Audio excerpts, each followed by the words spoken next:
Have you ever wondered if your podcast is niche down enough? Probably not, because nobody wants to freaking niche their podcast down or their business down or anything. But we're going to talk about why you should be niching your podcast down, why positioning your podcast is really, really important right now to your podcast growth and success, and why you should be taking a long, hard look at this. Stay tuned.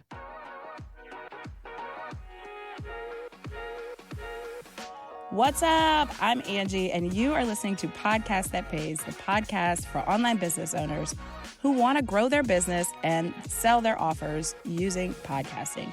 If you like no fluff, tell it like it is advice from a marketing-loving podcast agency owner, you are in the right place. So glad you're here.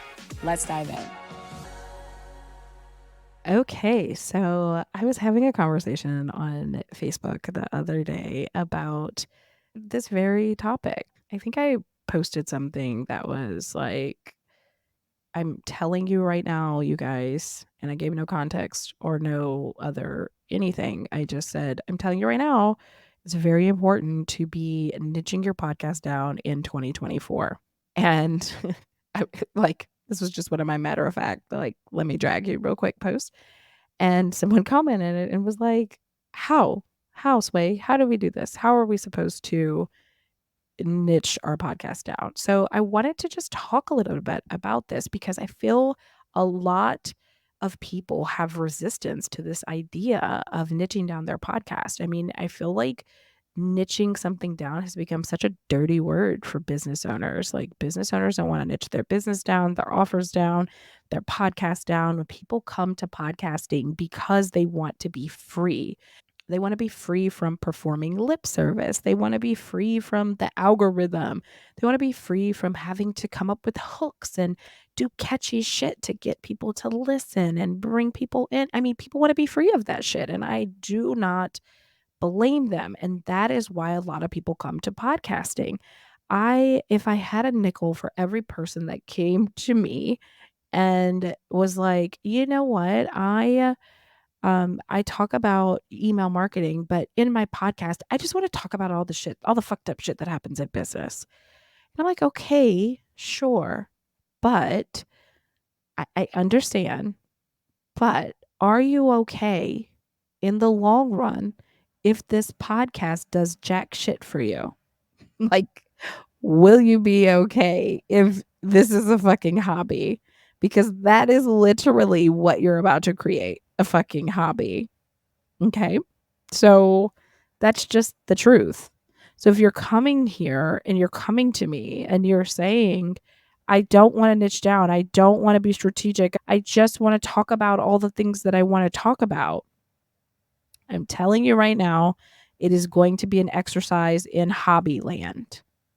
No shade, not upset if that's what you choose to do, but I do need you to temper your expectations. Or you could be in hobby land for a long time, but then eventually grow. Cool. But you're going to be in hobby land. You're not going to get, I just made up that word, by the way, hobby land. I kind of really like it. It's just describing the place of having a podcast and putting all this work and effort into it and getting no return from it. And are you okay with that? Are you okay with just the act of, do you really just want to say what you want to say? Is that it? Because if that's it, then cool. You can just say what you need to say, and this could be your journal. A lot of people want their podcast to be their online journal. Cool. I Hobbyland, okay, is where you're going to live for a while. Unless you have a really huge audience that just hangs on everything that you say and loves you, and you'll be able to monetize it quickly. Okay. Do you want to be in Hobbyland, or do you want to be really strategic and position your podcast in a way that is going to attract the people who are going to want to buy your services? Let me give you a few examples. You're listening to Podcast That Pays. You know who isn't listening to this podcast? People who don't want podcasts. So, by the way that I have positioned myself, I have already qualified you who is listening as a lead for my business because of the very way that I'm positioned. So if you are an email marketing coach, but you want to talk about all the things that are happening in business, do you know who you're going to attract? All the business people. Now, some of those people who you attract could need email marketing help. Some of them may not. Some of them may be interested in things that you sell that are related to email marketing. Some of them may not. So, if you're wanting to have something that is already qualifying people into your offers, you have to be positioned in a way that people are who are listening are going to already be your people. That's number 1 about niching down. You have to think about it in that way. Your conversions are going to be higher. Your niche is going to be smaller. Obviously, I don't know what this fascination or this worry is of leaving people out. But it's okay to leave people out. Obviously, you might have a smaller audience. You might have some less downloads than maybe you would have if you included everyone and you just shot the shit and talked about whatever. Maybe.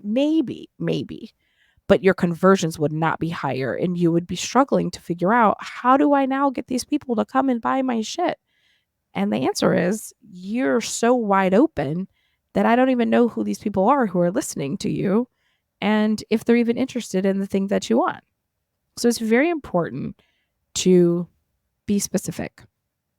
Now, let's talk about a little bit about how to niche down, or I don't really call it in my business and with my clients, I don't call it niching down. I call it positioning yourself. How can you position yourself? And I've said this example before, but I use private podcasts. I created a private podcast that was how to start a podcast that grows your business in 2022 or something like that, right? It was had the year. I forget what year it was. And I put that private podcast out, had people sign up, had people listen. I ran ads to it, whatever, right? Use it as a lead magnet. It did fine.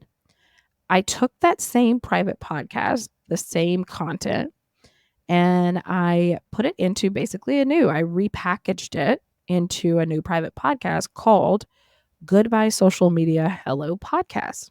And my positioning of that was, now that I'm thinking this, I'm like, maybe I should change this podcast name to that, because it was the most successful private podcast that I've ever done, because I had my finger on the pulse of the people and what people wanted and what people were desiring, or what was the hot buttons for people at that time. And at that time when I created it, the hot buttons were largely around social media and people being tired of social media. So in that instance, what I did was I positioned myself as the answer. Hey, everybody's tired of social media. I see that. I'm trying to and you know what? I'm going to fill this gap in the market. I'm going to fill this gap, or I'm going to position myself right in the place where this juicy place that people are really wanting, which is to get the fuck off of social media. This is where I'm positioning myself. And it worked like gangbusters. It really worked like gangbusters. So that is a good example of how to position yourself. This podcast is called Podcast That Pays.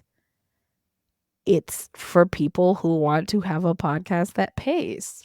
So when you're thinking about niching down, it's less about constricting yourself and it's more about, how do I position myself in this place where the market really needs me right now? What's the hot button right now? So if you're an email marketer, what is it that, maybe you position yourself in the place where people are saying email is dead. So maybe your podcast's name is Email is Not Dead, the resurrection of email, because that's what's current for people right now. And that will create this curiosity and this attention, and you're busting myths through your content. You're getting them to see and change their mind and shift their belief about that thing, right? So I think that that could be a really powerful way if you were an email marketer to position yourself versus coming onto the scene and saying, I just want to talk about all the things in business that are all messed up and how everything sucks. And let's just vent and show real life. No, let's use this platform in a way to really magnetize those people just by the way that we're positioned. So, this is often in my framework and when I work with people, this is where I start at because this is the beginning of your creation, of your concept, of your idea, of your podcast. And it's super important to the success of your podcast and how you build on that. So you need to have good positioning. You need to really niche down and figure out how you're going to attract people just by just by what your podcast is. Now, years ago, maybe you didn't have to do this. In 2018, when I started, maybe it could be wide open. But as the platform has grown, as there's more competition, as there's more people with podcasts, like it's just really not enough to say, hey, this is the Angie Jordan Show, come and listen. You really have to figure out how to stand it out and differentiate yourself amongst the sea of podcasters. So this is super important to the health of your podcast, to the success of your podcast, to the growth of your podcast. The other thing I want you to remember when it comes to niching down, and I think this is one of the biggest fears or things that hold people back when it comes to it, is the fact that you may be thinking in your head, I might want to. Hey, I know I'm doing email marketing now, but in the future, I think I'm going to be shifting to just having an overall marketing agency. So I don't want to put myself in this box. And then now I'm stuck in this box because I know I want to eventually evolve. And this is a really big thing. But what I would say to that is, I want you to start where you're at right now. And it's okay to evolve, and you will naturally evolve. And so when that time comes, and this is something that is true for me and that I have also experienced, it's like, I don't know, I wanted to talk about more things in business or more things that are broad in marketing and not just podcasting, right? But I wanted to be really specific when I started so that I have that that really specific audience and be known for that, and that's my brand. And you know what? When I'm ready to evolve and I'm ready to talk about more things, I can evolve and talk about more things. So it's okay to go into this knowing this is where you're beginning and you don't have to end in the same place. Like, this is where you started. That's cool. And then it's okay to know that you will grow. Your first episode is not going to be the same as your 10th episode, as your 30th episode. You're going to grow and evolve, and that's how it's supposed to go. So the way that you start is not the way that you have to finish. It's not the way that you're going to finish. So you don't have to start out thinking that you need to encompass every single thing, every single evolution that you think you might have in the future, or every single topic and every single thing that you think you might want to talk about in the future. You don't have to start out thinking that and trying to create a podcast for that. So stay in your lane in what you do right now.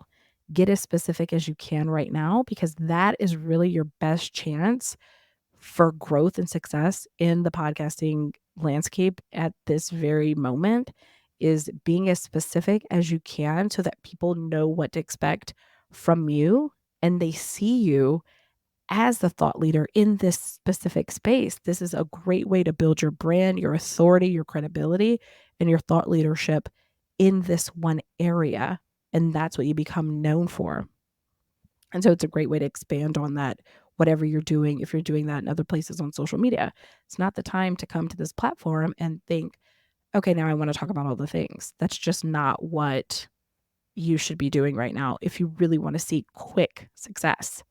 So, yes, you can, again, go to Hobbyland and you could, you know, have the Angie Jordan Show and you can do whatever you want to do because there are no rules. But I'm trying to help you draw the straightest line from point A to point B, point A being where you are, point B being having a podcast that is helping you to market your business and be the most efficient and effective doing that.